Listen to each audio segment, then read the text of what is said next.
si seen émission fagandiku dalal Demba Gueye di prothésiste dentaire ci hôpital général bu Grand Yoff ñu fas yéene waxtaane wàllum poosé bëñ ak lépp lu jëm ci wàllu wi ci seen rajo Afia FM 93.0 bu ko kenn wuute. Comment ça va et comment va la santé? jërëjëf mbokk yi nga xam ne ñoo sàlloo di déglu seen rajo Afia FM ñu dellu si rek ni ñu koy defee àllarba bu jot ci émission yi nga xam ne dañu koy def mu ñeel wàllu wérgu yaram ni ñu ko defee nag àllarba bii weesu mu nekkoon rek li nga xam ne moo jëmoon ci li nga xam ne mooy feebaru bët yi tey jii nag ñu dalal ki nga xam ne mooy Demba Gueye nag moom ni ko bande annonce bi waxee mu ngi nekk ci hôpital général bu Grand Yoff liggéeyam foofu nag bokk na ci li nga xam ne dañu koy woowee prothésiste bu ñu waxee prothésiste nag moom dina ci gën a ñëw ci li nga xam ne rek dafa jëm ci wàllu bëñ di jaajëfal bu baax Bachir Cissé bi nga xam ne moo ñuy fare saa su nekk ci wàllu xarala gi di leen wax rek ne émission wérgu yaram yi ngir rek ñu mën cee jëlee njëriñ mën a fàggandiku bu baax li nga xam ne nag mooy jàngoro yi nga xam ne ñu ngi jànkoonteeg moom saa su jot kon dañuy bàyyi rek Demba mu nuyoog mbokk yi ñuy déglu saafonteeg ñoom balaa ñuy ñëw nag ci li nga xam ne tey jii moo ñeel wàllu prothésiste ak li nga xam ne itam mooy taxawaayam li mu mën a jur ñoom seen taxawaay ci li nga xam ne mooy kuréel gi nga xam ne moom moo ko jiite kon Demba kàddu gaangoo. auzu billaahi mina sheytaani rajiim bismillaahi rahmaani rahiim. gannaaw ba ñu sant yàlla julli ci yonent yàlla Muhammad sallallahu alayhi wa sallam ñu ngi nuyu soxna Fama ci sa invitation bi tey di koy jaarale ci kilifa kër gi di soxna Penda Ngane Sougou mi nga xamante ne wax dëgg yàlla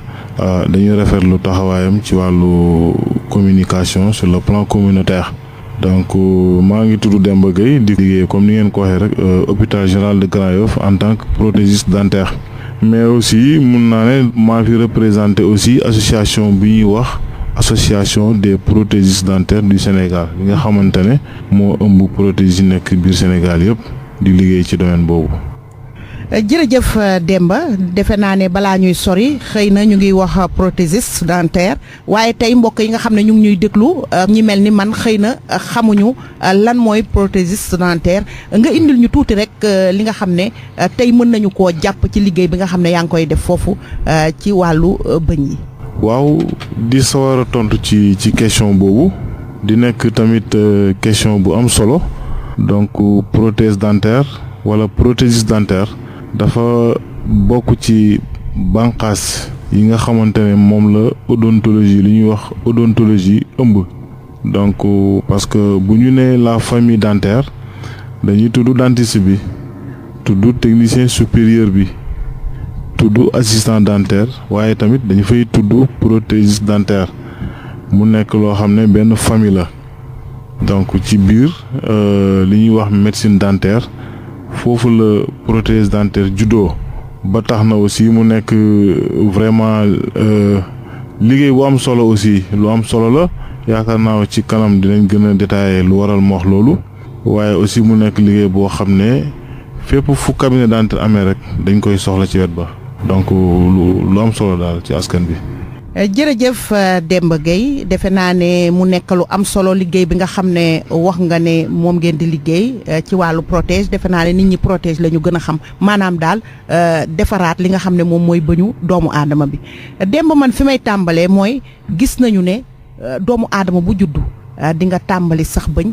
ba sa gémmiñ daal di fees waaye gis nañu ne itam nooy gën di jëme mag nga tàmbalee am jafe-jafe ci wàllu bëñ yooyu fii ci Sénégal nag defe naa ne ndaje amoon na boo xam ne dañu ci doon joxe rek ay misaal ci naka la askanu Sénégal taxawee ci li nga xam ne mooy feebaru bëñ yi ñu gis ne dafa xaw a sooxe maanaam tey bu fekkee ne dañ ne 72% population bi duñu dem seeti li nga xam ne moo jëm ci lu ñeel seen wàllu bëñ rawatina ci nemmeeku ko ak di ko faj loolu nekk benn jafe-jafe te yéen ngeen yore association tey li nga xam ne mooy protège mën na ñàkk ci naka la askan bi war a mën a taxawee ba nga xam ne dinañ mën a maintenir seen bëñ yooyu ba duñu yegg fii donte sax yaa ngi koy faj waaye du seen souhait nit ñi di ñëw ñu leen di defaraatal seen bëñ bu mu fees. dëgg la loolu yëpp nga wax am na solo te ay étude la yoo xam ne xëy na mun nañ ko vérifier waaye fu may njëkkee rek mooy prothèse dentaire wala métier prothésiste dentaire ak métier chirurgien dentaire bokkul. donc yaa ngi may wax sànq ñi nga xamante ne 72% des populations taux de prévalence bi ñu wax. am nañ carie dentaire au Sénégal. je pense que loolu xëy na ci beneen domaine bi la maanaam liggéeyu dentisterie la foofu pur et dur. lu tax mu wax loolu parce que tey jii mun naa ne dafa am buntu booy jaar pour mën a yegsi si ñun. buntu bi nag mooy cabinet dentaire bi boo xam ne di nga fa fekk chirurgien dentiste. parce que tey bu doomu aadama bi amee feebaru bëñ moom dafa war a dem seeti le chirurgien dentiste dem seeti dentiste. donc parfois nag nit ñi dañuy jaawale liggéeyu dentiste bi ak liggéeyu prothésiste bi or que bokkul. donc liggéey biir hôpital comme ni ngeen ko waxee rek nit ñi dañ lay gis rek yaakaar ne yow xëy na war nga mun a def le métier de chirurgie dentaire. donc lu may bëgg a leeral foofu mooy. sànq maa ngi tudd buntu tey jii bu nga amee malade boo xam ne dafa am feebaru bëñ moom li mu war a njëkk a def dem seeti chirurgien dentiste bi la war a njëkk a def. maintenant foofu nag liggéeyu dentiste bi la dentiste bi moo koy consulter mooy def son plan de traitement mooy def le diagnostic et tout qui en suit dentiste bi loolu c'est son rôle. maintenant bu dentiste bi détecté que ne kii kat li ma won li mu gis ci consultation bi gis na ci indication prothétique maanaam loo xam ne laaj na tey ñu solliciter prothésiste dentaire bi loolu je pense que foofu nag les dentistes bi nag commencé natt mesure. parce que prothésiste dentaire le prothésiste c'est un technicien moom technicien la qui travaille liggéeyam mu ngi dooree ci li nga xamante ne mooy empreinte bi wala mesure parce que loolu la nit ñi gën a taamu sax. mesure boobu dentiste bi di jël. gannaaw bu mu ko jëlee ci lay solliciter un technicien de prothèse dentaire ci la ñuy recevoir ñun empreinte bi et à partir de ce moment nag ñun suñu liggéey foofu lay tàmbalee. amaana nag li nga wax yëpp ci par rapport ak soins dentaires loolu je pense que population bi aussi.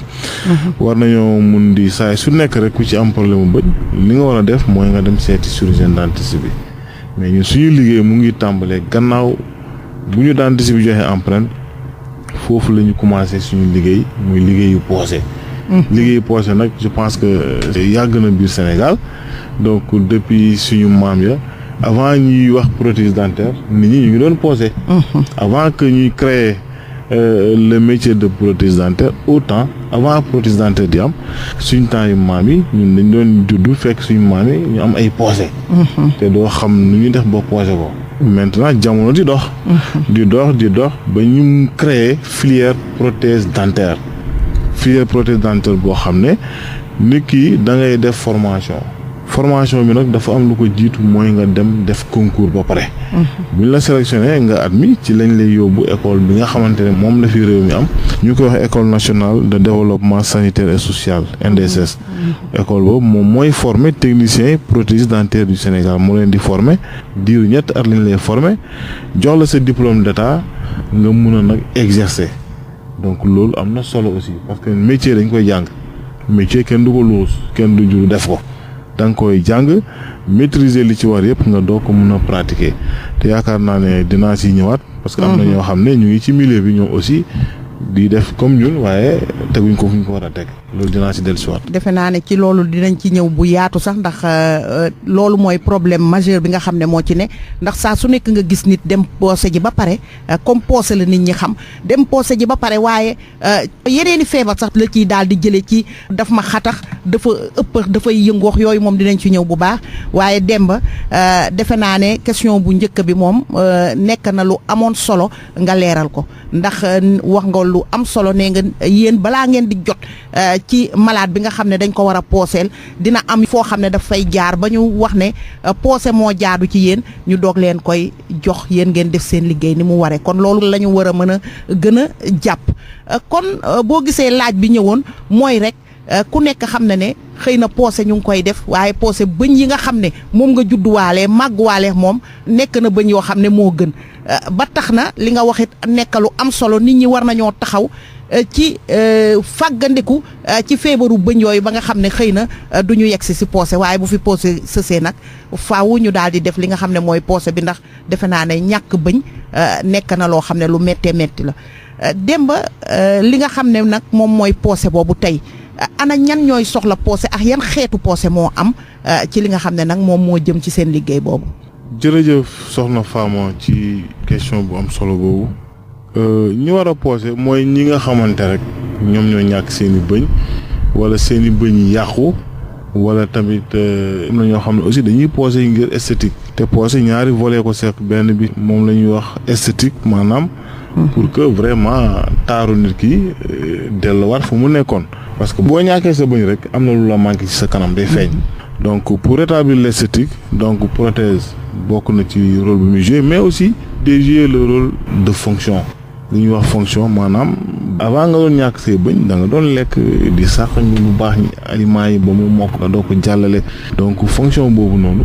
dañ koy delloowaat ci place am sur le plan prothétique donc moo tax ñaari fonctions yooyu c'est très important mooy l'esthétique et la fonction donc loolu bokk na les rôles essentiels que joue une prothèse loolu ci la bokk. maintenant pour revenir ñu ko war a poser mooy li ma la wax rek donc poser nag du loo xam ne dañ koy forcer nit ki moom mooy dem à travers une consultation dentaire ñu gis ne amoo ay bëñ te boo ñàkkee bëñ doo mën a lekk doo mën a yëy aliments yi effectivement warax ngay mujj def. te loolu gis nañ complication yu mu la mën a andil ci sa wàllu wér-gu-yaram donc foofu nag ci lay le fait de faire des prothèses foofu lay imposer wu donc sensibilisation bi tamit war na jouer foofu fexe ba nit ñi di toppatoo seen i bëñ seen hygiène bucco-dentaire pour éviter li nga xamante ne mooy poosé au cas échéant nag il faut que ñu def prothèse pour mën a restaurer manquement yooyu maintenant poosé yi nag dafa bëri façon. donc je pense que xam naa ne ay termes techniques laa lay jox mais du ñàkk ñi may déglu nañ comprendre parce que am na lu ñuy wax prothèse argentum mobile dafa am prothèse argentum mobile en résine boobu tamit dañ koy dugal da ko génne am na aussi prothèse argentum mobile métallique boobu tamit day am base métallique loolu prothèse yoo xam ne je pense que population bi mën nañ ci accéder sans problème financier. mais nag affaire yi nag dafay évoluer. parce que prothèse science la. technique la c'est des nouvelles technologies affaire yi day avancer parce que at mu jot di nga gis lu bees. ba tax na am na ci prothèse fixe. prothèse fixe bu ñu ko waxee mooy ñooy di wax lu ñuy wax or blanc. wala mu nekk ay couronne coulée ay céramique donc dents en céramique yooyu yëpp prothèse fixe la. donc luy différence ak bu ma wax léegi mooy bee c'est mobile mais dañ koy dindi di koy nettoyer di koy dugalaat tandis que pour la prothèse fixée kooku une fois que c'est fixé patient bi du ko mën a dindil boppam. am na te prothèse fixée yoo xam ne implantaire yoo xam ne c'est l'implantologie ci nouvelle technologie la bokk ak yeneen prothèse yu bëri na donc ba tax na aussi lu ci waay mën a bëgg ci wàllu prothèse am na fii mais nag problème bi mooy sur le plan financier est-ce que nit ki bëgg telle prothèse moo am na moyen ou pas donc foofu moom mooy interrogation bu gën a mag mais ñi fi nekk am na fi ay prothèses yu xarañ yoo xam ne jàng nañ ko def nañ seen i formation au-delà même de leur formation génn nañ Sénégal def yeneen formation pour renforcer leur capacité pour mën a servir nos populations sur ce plan et je pense que loolu day doon loo xam ne dañ koy saluer di encourager suñu collègues yi nga xamante ne ñoom ñu ngi vraiment orienté wu à la formation te loo gis tamit formation da ci am solo mooy li ma doon wax léegi rek donc lu yëpp am na fi maintenant nag problème bi nag mooy est-ce que nit ki ko bëgg dina nekk à la hauteur pour pouvoir payer sa prothèse donc loolu beneen interrogation la. waaw defe naa ne dem ba beneen laaj rek laa ñëw balaa ñuy ñëw ci association bi njëkk yi ak association bi naka la ciy taxawee nu muy def itam ba nit ñi yombalal nit ñi li nga xam ne nag moom mooy ñu mën a am seen prothèse yooyu rawatina yi gën ci li nga xam ne tey jii moo nekk seen gafaga maanaam li nga xam ne moom la ñu mën demba yenn saa yi nga gis ñoo xam ne xëy na du gémmiñ gi yëpp la ñu bëgg a poosé benn bëñ bi dafay daal di fell mais du ñu am information ndax mën nañ leen defaraatal bëñ boobu man xaw ma nu ma koy tuddee dinañ ko yokk daal ba bëñ bi daal di nekkaat bëñ bu normal bëñ bu mat tey loolu ndax ci liggéeyu prothésiste yi la bokk wala fan la bokk. bon mooy li ma wax sànq rek li nga wax noonu moom la ñuy wax une dent délabrée loolu dafa bokk ci indication yi donc bu ñu lay jàngal la technologie en prothèse dentaire am na foo xam ne patient bi dafa am ay indication bu ñu leen par exemple une dent délabrée kooku lan moo ci war donc loolu dafa am ay indication yu ko waral wala ñeneen koo xam ne bëñam yëpp daf ko manqué loolu tamit ay indication la maanaam ay misaal la yoo xam ne moo lay permettre nga mun a poser yow sa ban xeetu prothèse nga war a mun a def foofu donc koo xam ne bëñam dafa fel mais bëñ bi jeexul te mu bëgg ñu defal ko prothèse kooku indication bi ça sera une prothèse fixe parce que dent bi dañul mun nga ko defal prothèse fixe mun na nekk couronne mun na nekk richement à une reconstruction prothétique bu ñuy def donc mais loolu balaa nga koy xam patient bi rek mënu ko xam donc pour mu xam ko il faut que loolu mu dem ci dentiste bi donc ci consultation bi dentiste bu gisee loolu dina ko orienter ban type de prothèse moom la patient bu mën a def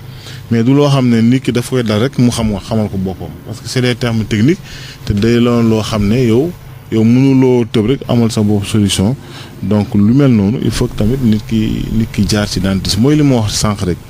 lépp mu ngi commencer ci consultation dentaire bi foofu la lépp commencer.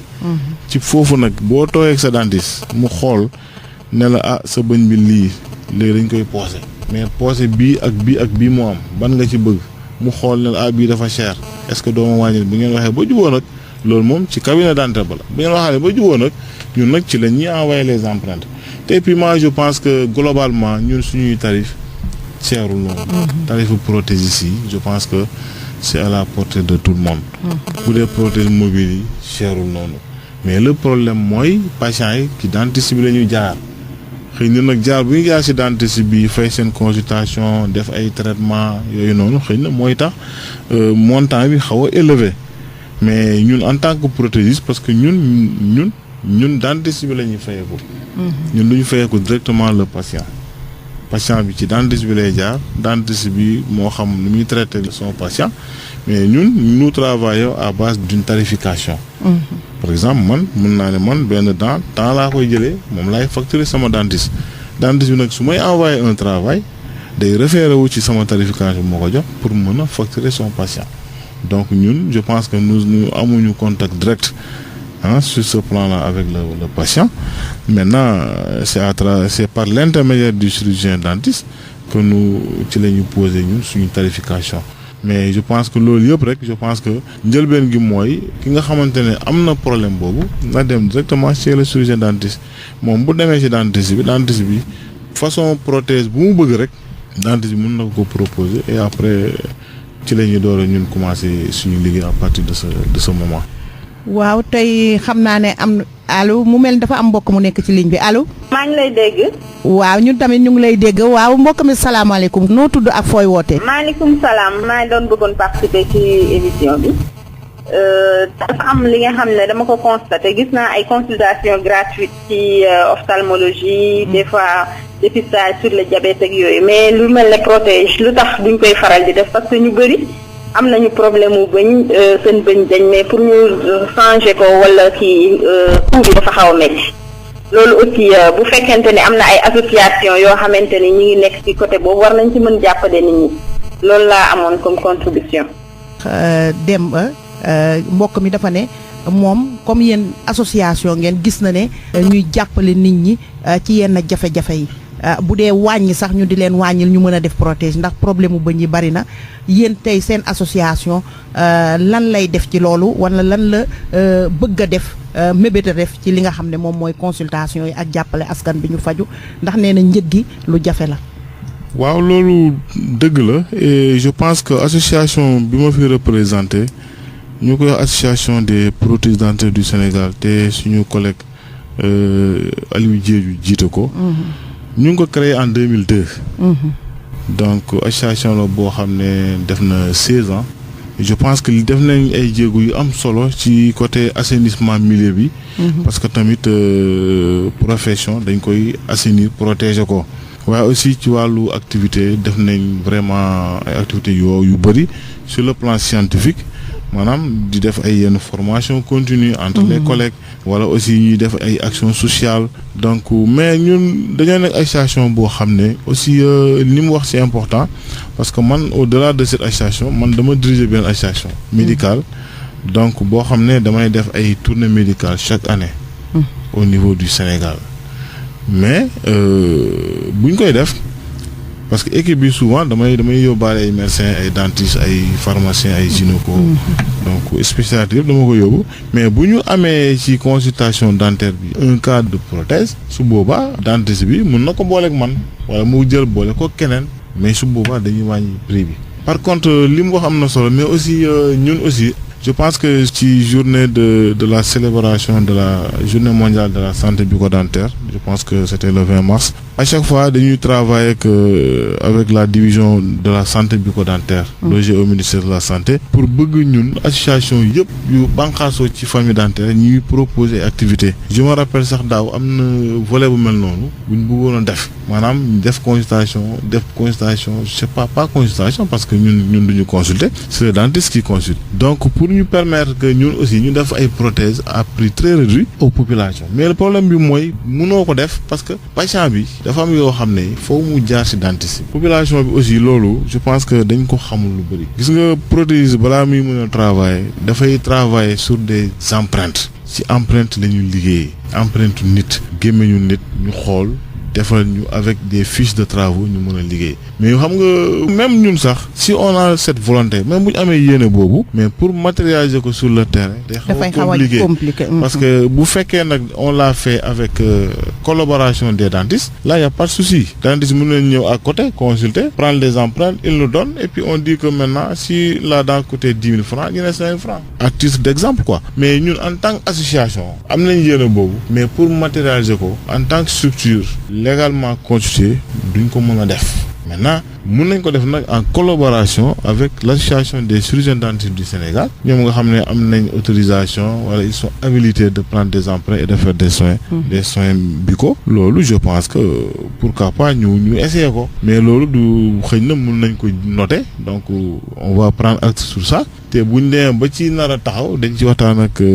association des chirurgiens dentistes du Sénégal en collaboration avec la division bucco-dentaire ñu def ko parce que aussi ñun tamit association yu mel ni askan bi lañ fi nekkal aussi c'est vrai que am na côté boo xam ne prothèse yi cher na donc loolu je pense que mun na nekk point de réflexion et je pense que ñu may déglu bokk ci association bi ak kuréel yu mel noonu nañ ci bàyyi xel bu baax a baax a baax ñu ngi koy jaajëfal. Afia FM Afia askan wi moo ko tax a jóg. jërëjëf Demba Gueye defe naa ne lu nga wax am na lool solo waaye defe naa ne tey jii bu fekkee dañu ne santé bucco-dentaire te yéen balaa malade bi di ñëw ci yéen faw mu am fu mu jaar ba mën a yegsi si yéen ngeen di doog a def seen liggéey defe naa ne li nga wax lool am na solo faw bu ngeen bëggee def yenn yi wala ngeen bëgg a liggéey defe naa ne il faut ngeen àndandoog ñooñu mu nekk benn liggéey kon ñu ngi leen di xaar rek defe naa ne mbokk mi li mu wax lu am solo la kon dañ leen ciy bàyyiloo rek xel ndax tey bu ma nee verre yi ma takk dañ ma ko may xëy na bu ma ko doon jënd dinaa ko jënde 100 wala lu jëm kaw tey damay ànd dëgg ci li nga xam ne nag mooy mouvance su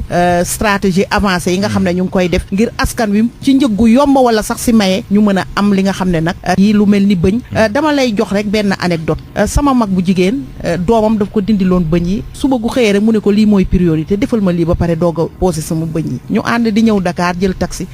mu gis ndaamaraas si fàtte na ne amul bëñ mu daal di jënd ndaamaraas bi ba pare daal di ko yor ne ma waaw yow man faama aw ma bëñ di ma ne ko da yow yaa jënd sa ndaamaraas léegi nag comme yow bëñ yow soxalu la ay fauteuil la gën a soxla ay go léegi nag seetal dooy def ak sa ndaamaraas mu ne doo ma ko yéeyal ba pare jox ma ko ma bañ mu ñu demati tuuti mu jënd sachet ndox ne mu bënnal ma ko ma ne ko xam nga mbayang tey lii ngay def yëpp am na solo waaye xam nga ne bëñ moo ëppati solo kon ma koy ree nag mu daal di ne ma bu neexee yàlla weer bii moom dinaa posé sama bëñ yi ba mu ko posé kër ga la njëkk a ñëw ne ma ree rek ma daal di ne ko yaa ngi doog a def li nga war a def kon bëñ am na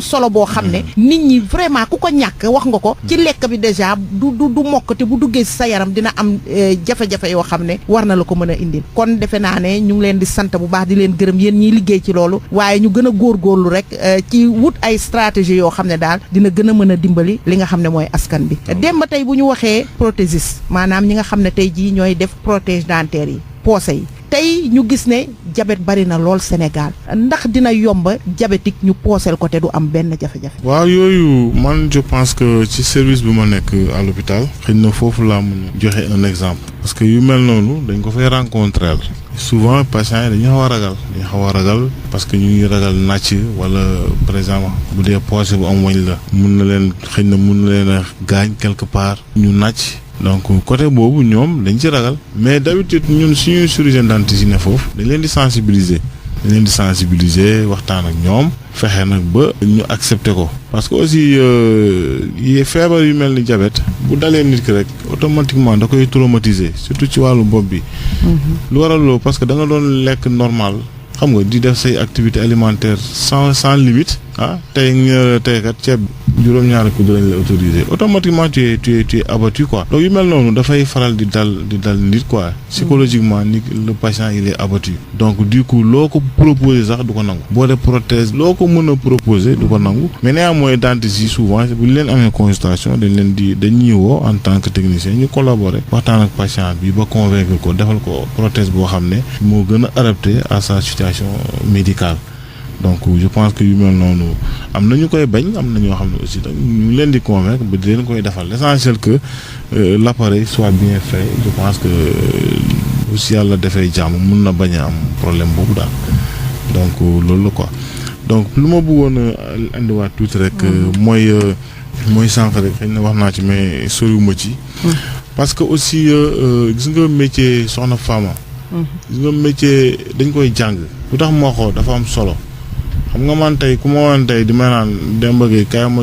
jox la sama sànce kër xam nga ne kooku buggul këram jag. defe naa ne Demba ci loolu moo doon question bi mujj sax balaa ñuy wax ci leneen li mooy ne kan moo war a mën a def li nga xam ne mooy prothèse ndax dama la koy wax rek ñu ngi wax bii mercredi bii ñu génn dañu def li nga xam ne mooy glaucome feebaru bët yi ñu gis na ñu bëri ñàkk nañ seen bët ci rek dañoo jóg demuñu fa ñu war a dem ci maamën bi damay wax maamën ndax ñu bëri dañuy wax ne sax du ma wax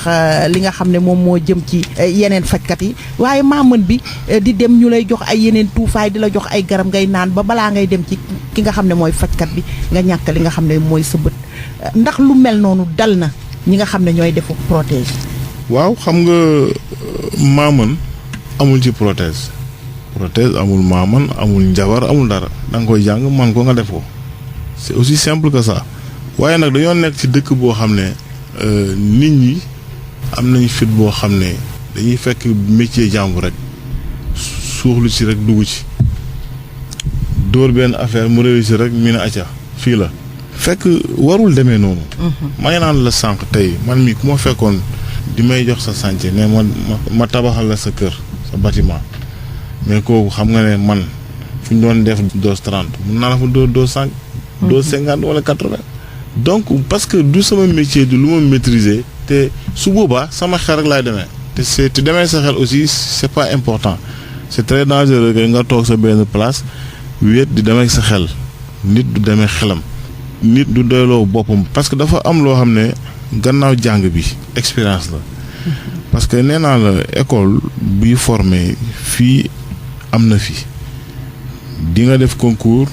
def formation 3 ans ñu jox la sa diplôme d'état ñun sax dem nañ beneen sax loolu sax ba léegi doyul nga gis koo xam ne il n'a jamais pratiqué xamu ko ñëw dugg ci ne mu ngi def prothèse di defar di réussir tey mu yàq te la muy yàq day am impact ci population bi ci patient yi ci santé nit ñi te ñun ci li ñuy liggéey ay matériaux yu xaw a doy waar la matériaux yooyu da nga koy maîtriser da nga koy jàng dañ la koy jàngal sax plâtre boobu noonu rek ñuy couler dañ koy jàng dafa am ay caractéristiques am ay propriétés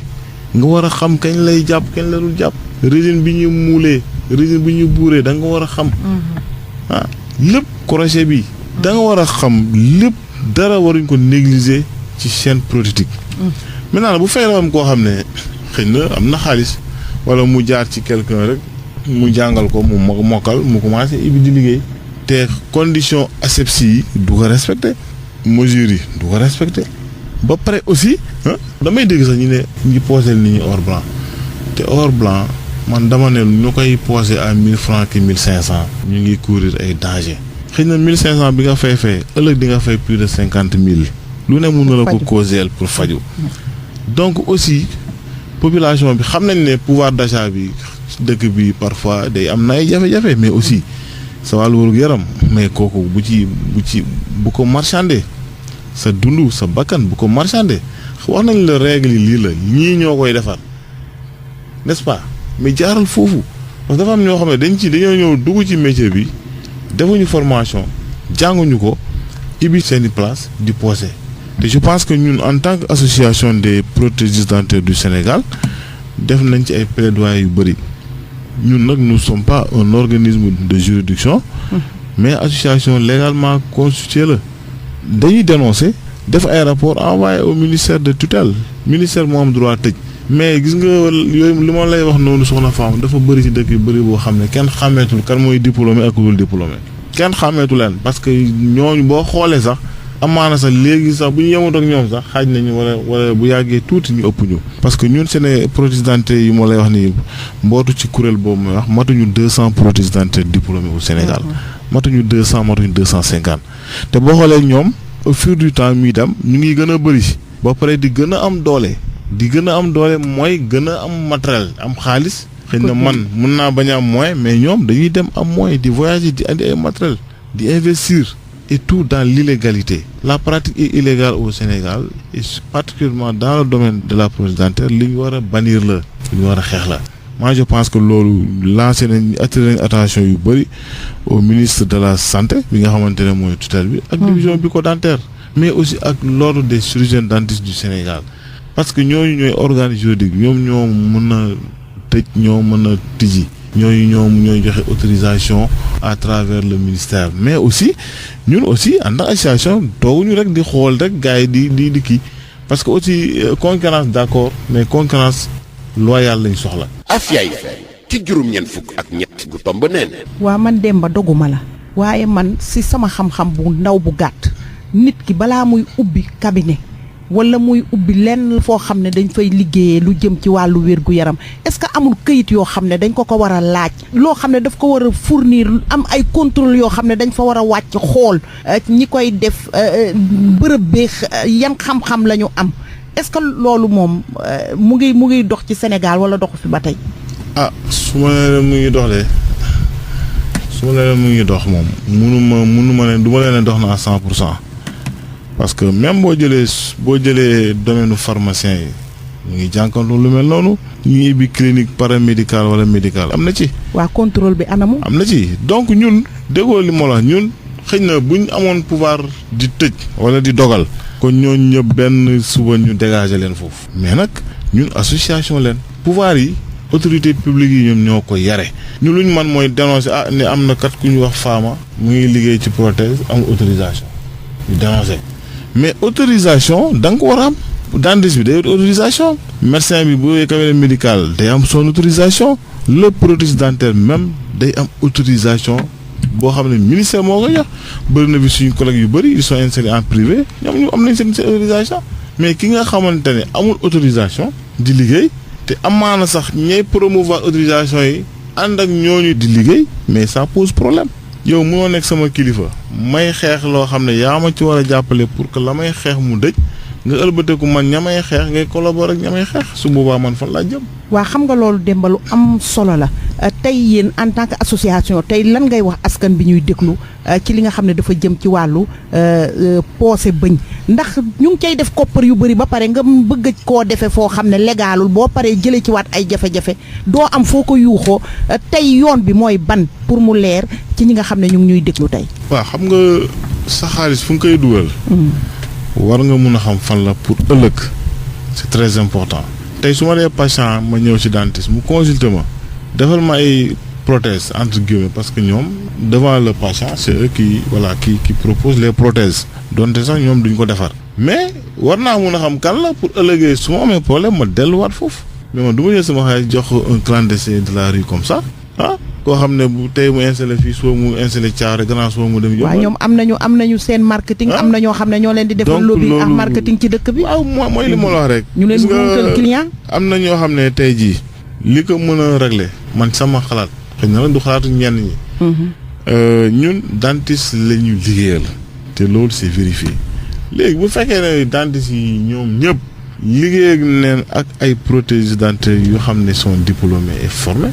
seeni travaux yëpp ñu jox ko prothèse dentaire yooyu diplômé mais yaakaar naa ne ñee saa bu ñu ci amee benn bés du ñaar ils vont disparaître mais malheureusement tel n'est pas le cas ñoom saa suba su nekk ñu ngi liggéey kan moo leen jox liggéey c'est ça la grande interrogation xam nga man du ma jël liggéey di koy jox benn clandestin je ne le ferai pas te sama collègue duñ ko def te pourtant ñoom ñu ngi liggéey ñi ngi am seen clientèle ñu ngi enrichir ñu ngi investir fan lañ jege loolu liggéey yooyu fan lañ jege te nee naa la liggéey bi dafa am yoon liggéey bi du yaa koy nekkul na yow yaa koy créer dafa am fu muy jaar bu fekkee ne koo xam ne il n'est pas diplômé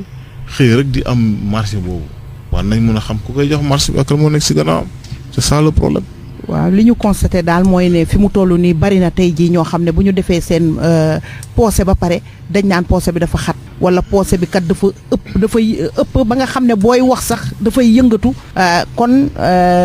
firnde bi nag ñu ngi koy doog a xam kon mu ngi nii waaye Demba tey wax nañ la ne askan bi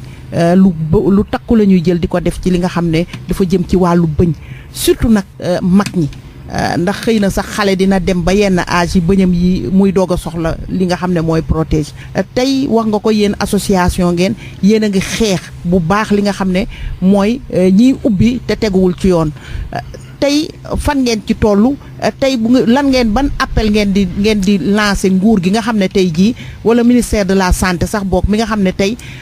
nit ñi war nañu xool bu baax a baax surtout lu jëm ci wàllu wér-gu-yaram kan moo ubbi pharmacie te waru ko ubbi kan moo ubbi bërëbu fajukaay ba ci bërëbu fajukaay yi ndax ñun defoon nañu benn ay gëstu yoo xam ne dañoo gis ne bërëbu fajukaay yu bëree bëri tey ñu ngi faj nit ñi te amuñu benn autorisation dañuy ñëw rek norme yi sax amul ca bërëb ya nga xam ne moom la ñuy faje tey ban appel ngay lancé ci ñi nga xam ne tey ñoo ci war a taxaw ba li nga xam ne nag mooy wàllu faju ak leneen lu mu mënti doon sax ñi ko jàng war koo def rek ñoom ñoo koy def ci réew mu mel ni réewu Sénégal. waaw jërëjëf parce que aussi gis nga ministère de la santé dafa ut ay bànqaas ci toutes les professions médicales du pays am nañu représentant des pharmaciens ci ministère ba médecins yi am nañ fa ainsi de suite mais ñun am nañ fa représentant mooy le chef de la division bucco-dentaire boobu ma wax je pense que nag moom état bi buñ ko fa taajee dafa am ni ñu ko fa taajee dafa taaj ke moom moo war a am responsabilité gérer rek les problèmes yooyu man Demba Gueye mënu ma ko association mënu ko association lu mu man mooy xool li jaaduwul mu dénoncer ko à travers un rapport yóbbu ko ministère maintenant nag c'est au niveau du ministère que le travail doit se faire ñun mënuñu dañuy gis loo xam ne jaaduwul mais mënoo ci dara tey bu ma la fekkee xam naa ne yow bokkoo ci ñu diplômé mais mënuma dem directement ne maa ngi lay créer le problème su boobaa damay tooñ mais aussi ñu gën a xam ne ministère moo am le rôle régalien de régler ce problème maintenant ordre bi est là ordre bi moom tamit mun na ci participer pour réguler certains problèmes parce que ordre bi c'est un organe juridique boo xam ne ay chirurgiens dentistes ñoo ko seq donc je pense que ñoo mën a régler le problème mais ñun vraiment amaguñu pouvoir boobu li ñu mën mooy dénoncer gis naa lu jaadul ñu dénoncer. aussi yàgg te ba léegi gisuñu résultat c'est ça le problème. Il faut qu'il y ait cette volonté politique pour éradiquer ce problème et je pense que maa ngi ci lancer message di lancer appel du moins aux responsables de la division bucco-dentaire à l'ordre mais aussi à l'association aussi ci la bokk warul toog rek moom tamit di naan mun ma si dara nañu jéem ñu góorgóorlu nekk benn donc su ko defee je pense que problème yi nañ ko mun a régler parce que métier profession dañ koy protéger encadrer ko pour les générations futures mais buñ ko sàgganee mu yàqu fii ñun ñëpp a yàqule te population bi aussi nañ ci en pâtir quoi donc daal man daal loolu laa ci amoon lu ma ci wax donc vraiment di lancer appel aux autorités du ministère de la santé et de l'ordre. jërëjëf Demba Gueye mbokk yi ñu doon déglu ñu fàttali leen rek ne émission bi nga xam ne tey jii indil nañ leen ko ci àllarba ji di émission fàggandiku ci lépp li nga xam ne nag mooy feebar doon nañu waxtaane li nga xam ne dafa jëm ci prothésiste yi ñoom nag dañu yëngatu rek ci wàllu poosé bëñ ku nekk nag xam na ne poosé solo bi mu am ci réew mu mel ni Sénégal ñoom nag association bi defe naa ne ñu ngi ciy béy seen waar bu baax ngir rek nit ñi mën a faju fa nga xam xam ne fa la ñu war a fajoo ba nga xam ne ëllëg ak si biir li nga xam ne nag mooy seen xaalis du tàbbi ci loxoy neen li nga xam ne itam mooy seen wér-gu-yaram ci wàllu bëñ du tàbbi ci loxoy neen kon defe naa ne li ci des rek Demba wax na ko ñu fàttali leen ne moo doon suñu invité nekk prothésiste nekk ci hôpital général bu Grand Yoff di ñaax rek mbokk yi lépp loo xam ne ñu ngi ciy dugg moo xam bët la moo xam bëñ la moo xam lépp lu mu mënti doon nopp la wala leneen ñu rek am pas-pas di dem ci li nga xam ne mooy hôpital yi defe naa ne boo demee ci hôpital yi am orientation bu baax di nga dem ci fi nga xam ne foofu lañ la war a faje bu ko defee nag doo ci jëlee beneen jàngoro boo xam ne defe naa ne kenn wutiwu ko ci li nga xam ne moom mooy wàllu faju di leen jox rek dig daje Demba defe naa ne da nga bëgg a tàggoo. waaw di leen di remercier rek bu baax ci opportunité bu ngeen ñu jox ñu mun a exprimer wu ci li nga xamante ne mooy suñu métier di suñu profession donc di lay remercier bu baax yow tamit di remercier soxna Penda Ngane di vraiment sama xarit sama wëllëre bu yàgg di remercier l'ensemble du service dentaire de l'hôpital général de Grand Yoff à travers le chef de service le professeur Soukey Diatine sama collègue Moussa Diaw mais aussi di remercier l'association des prothésistes dentaires du Sénégal dont le président c'est monsieur Aliou Diédhiou secrétaire général di Abdoulaye Diong ak l'ensemble du bureau maa ngi leen di remercier bu baax di leen di jaajëfalaat bu baax salaamaaleykum wa rahmatullah. waaw kon jërëjëf ba beneen àllarba incha allah ci beneen ponk ñeel wàllu fàggandiku. fàggandiku di émission bu leen rajo Afia FM di digtal àllarba bu jot bu juróomi waxtu jotee ci ngoon jàpp juróom benn xoddiku ci bi nga lakkaleegul di lu wóor teel a jukk ci wàllum pàcc ci boo yëgee tawat di li gën fàggandiku di dalal ay waxtaan yu am solo jëm ci wàllum wérgu yarama ngeen di ci ànd ak seen xarit Fama Dieng wér-wérle amul njëg